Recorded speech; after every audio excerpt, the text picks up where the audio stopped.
Hey guys, Jessica here. So recently I did a workshop with the On Deck Investing Fellowship about how to optimize your personal finance stack. We heard really great things from the audience that it really resonated with them. So I wanted to share a recording of the session with you guys as well. I hope you find it helpful. Everybody, it's my honestly pleasure to introduce Jessica. She's again co-founder and CEO of OnTrail, a brand spanking new startup that gives personalized financial advice to new grads for free, which is kind of unheard of and pretty exciting as far as I'm concerned. Started her career at that intersection, like most of us in technology and finance, with stints at Earnin, TransferWise, and Robinhood. And again, I think the bottom line of your mission, Jessica, has been increasing access for millions of people to be able to, get access to the data, the financial instruments, the products, the services that, Wall Street has access to, but maybe Main Street doesn't. Jessica holds an MBA from Harvard, BA from Dartmouth. So it's my honor to introduce her. And Jessica, I will turn the floor over to you to learn more about OnTrail. Awesome. Thanks a ton, Tom. And thanks a lot for the intro.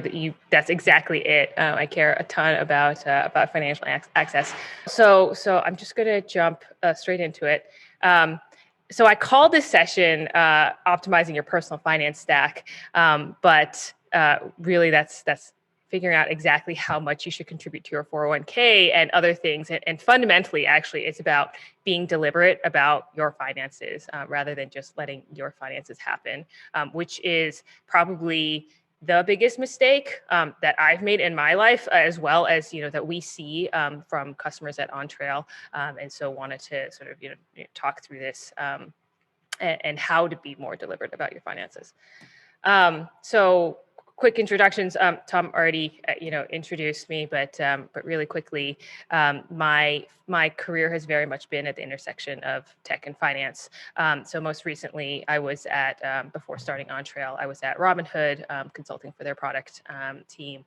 Before Robinhood, I was head of product of Earnin, which is a A16Z backed fintech company that helps people living paycheck to paycheck make ends meet between paydays. Before that, I was head of Asia at TransferWise, and TransferWise, or it's now called Wise, is international money transfer and based in London. So really, I think a lot of what I've been doing has been an evolution from seeing, what fintech is capable of, seeing how much more there is still to be solved for people from a fintech perspective, from a finance perspective, that really sort of inspired me to start OnTrail. So a little bit more of what OnTrail is. So we are on a mission to democratize access to financial optimization.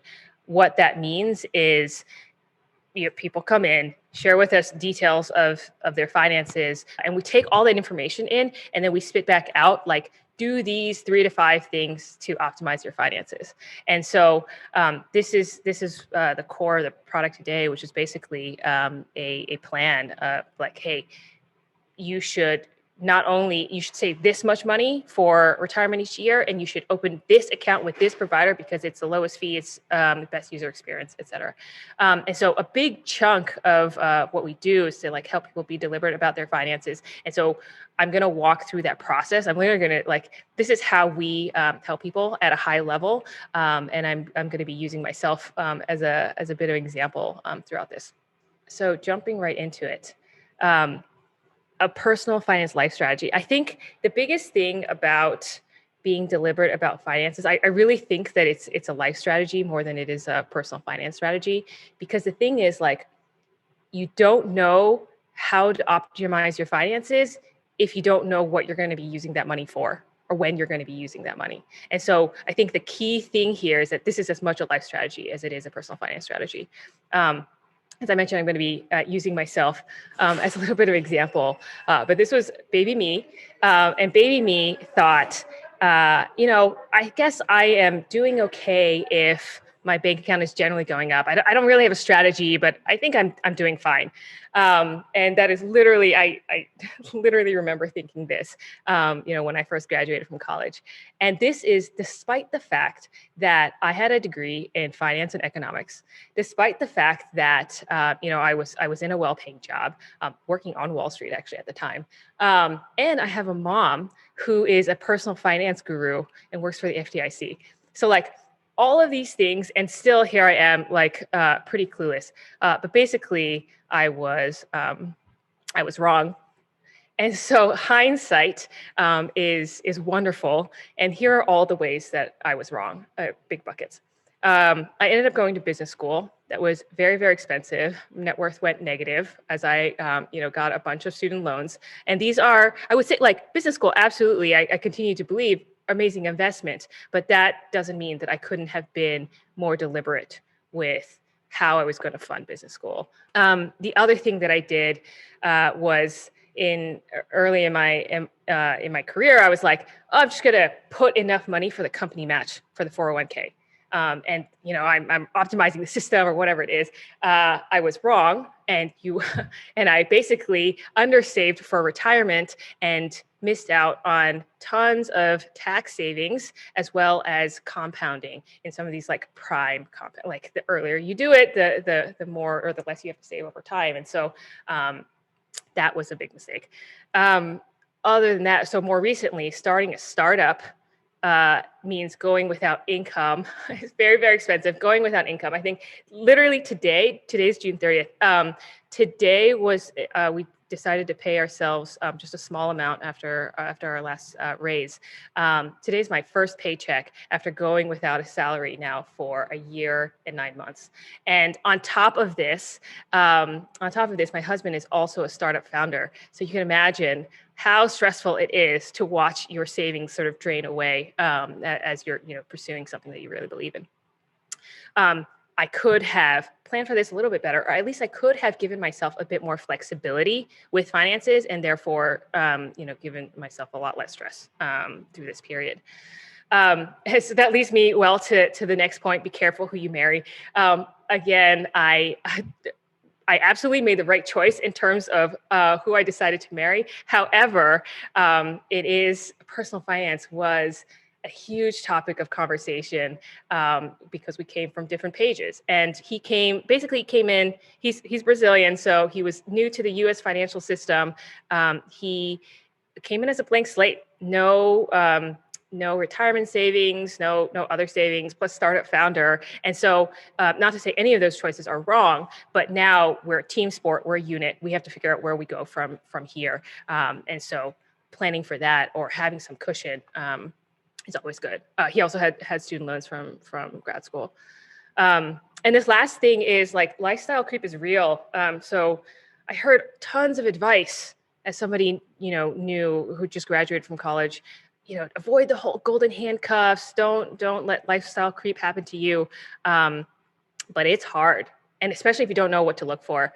But it's the things that you don't notice. So most recently, we signed up to HBO Max to watch the Friends reunion. And like now, forgot to cancel it. And like there's a subscription. So it's the small things that sort of like add up over time. But it's also the things that are almost, I would say, kind of unavoidable as part of growing up. It's things like I used to stay in hostels when I travel, and I just can't share a bathroom anymore. I refuse to share a bathroom, and things like that. And so it just happens over time. And so your cost of living is going to go up over time. And so these are all the things that I have learned about my personal finances as I've gone and realized that I could have been a bit more deliberate beforehand.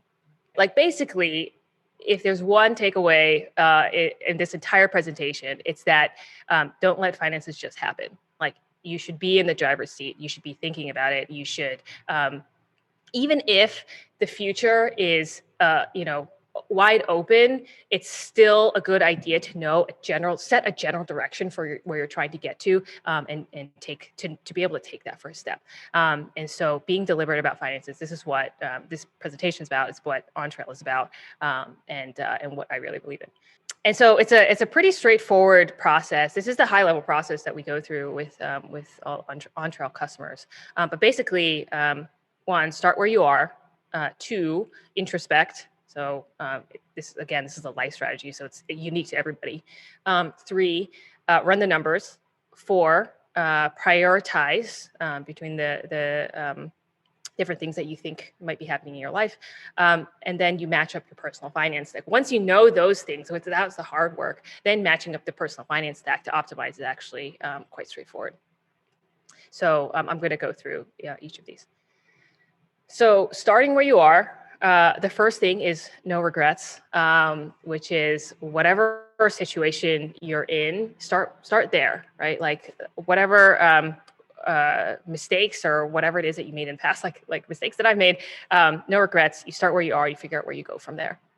And so practically speaking, you need to pull together like what your current situation looks like and getting an overview of what that is. So both in terms of like what accounts do you have, bank accounts, investment accounts, student loans, debt, whatever it is, pull all that together and put the numbers associated with it. And then on the other side, so the ongoing side is like, okay, how much are you pulling in each month?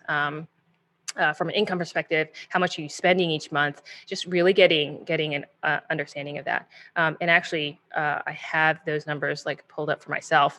So one of the things we believe in at OnTrail is transparency. So these are my numbers. They're just me, so they exclude my husband as a caveat. But immediately, like just at a high level, I've understayed for retirement. So I'm 36. I need to have saved up much more than $126,000, and especially living in a high cost place like California.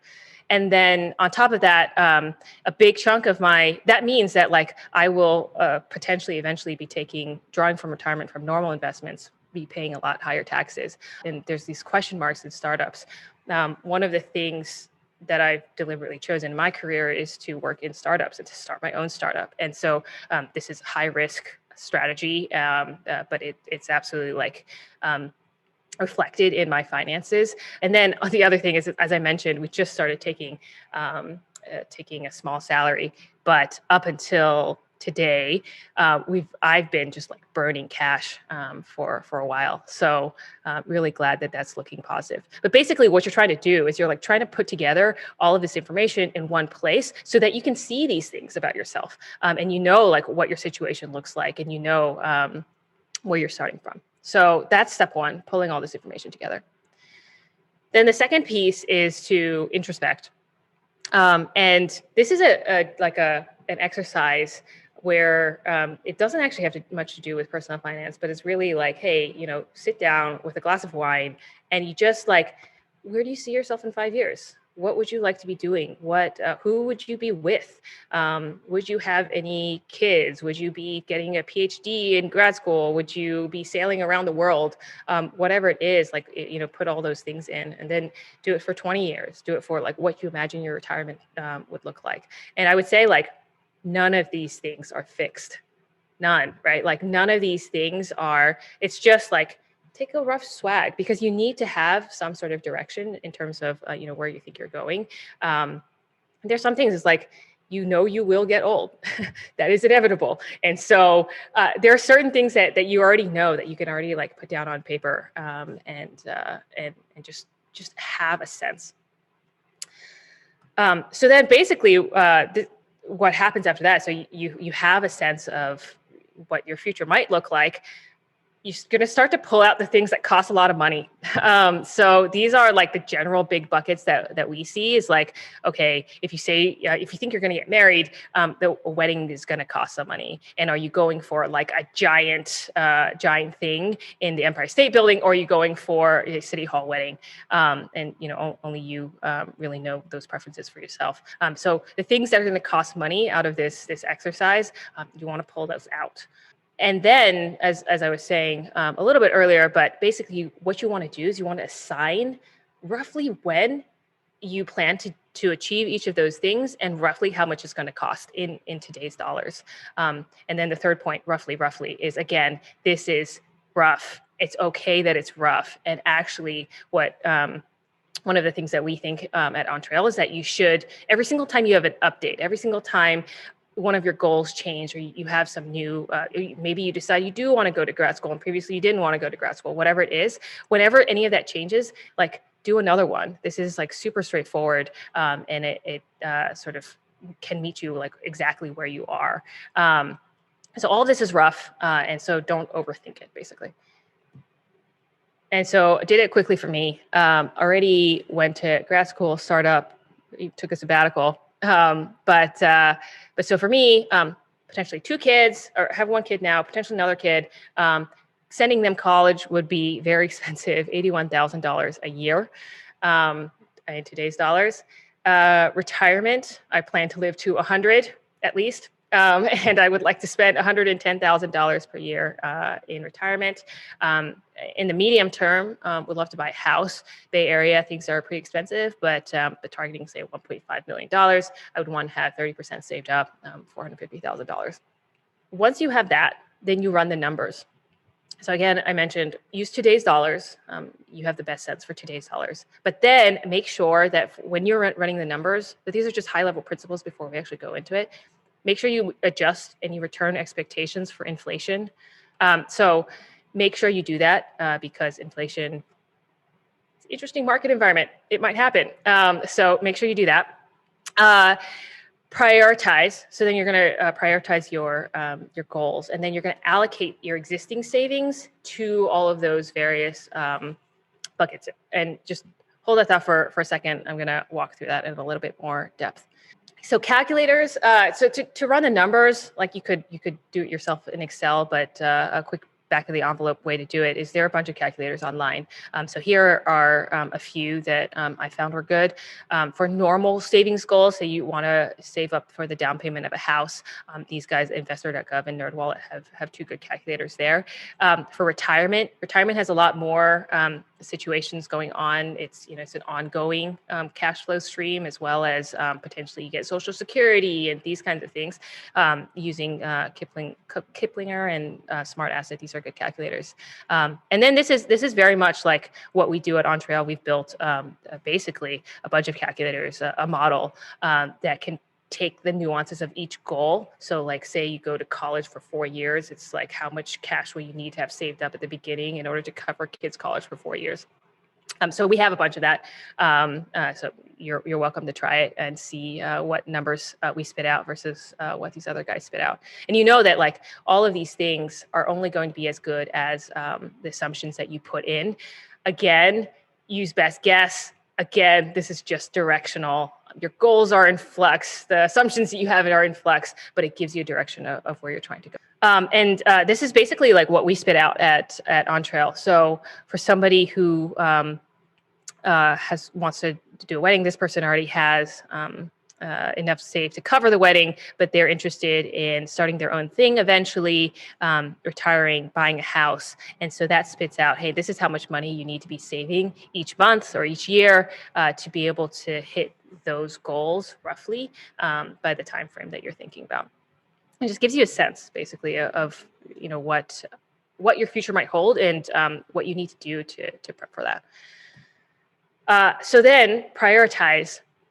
Because the thing is, like for the vast majority of people, the goals, the amount that you would need to save for the goals, like is way higher than the amount that you can actually save for the goals, and that is totally normal and it's totally okay. And so it's all a matter of prioritizing and like setting up your goals in a sort of a waterfall format where like from your income, you pay down debt first, you build an emergency fund first, you save for retirement, and then how do you prioritize the rest? Do you prioritize wedding over house or house over wedding? Things like that. So like be really honest with yourself and force it so that you can fill up one bucket and then move on to the next bucket. And so basically I think that the strategy is like you contribute what you can on a monthly basis. When you get bonuses, when equity vests, whatever it is, you fill in the various buckets and it builds up over time. And as income grows over time, this looks a lot better as well. And so the output then after that is what the monthly budget looks like. So you have, and I see budget, it's not about like categorizing expenses or anything like that. It's like these big buckets of where your money should go straight from your paycheck. So you start off with the pre-tax income. Some amount goes to health insurance or whatever it is. Some amount comes out of for retirement savings, and then your various goals following on from that. And the key thing is like the reason why we did that like data collection thing at the beginning is that you need to make sure that whatever budget that you come up with, that monthly spend number matches what your normal monthly spend is, so that it's not like, oh, all of a sudden I was spending $4,000 a month and now I'm going down to $2,000.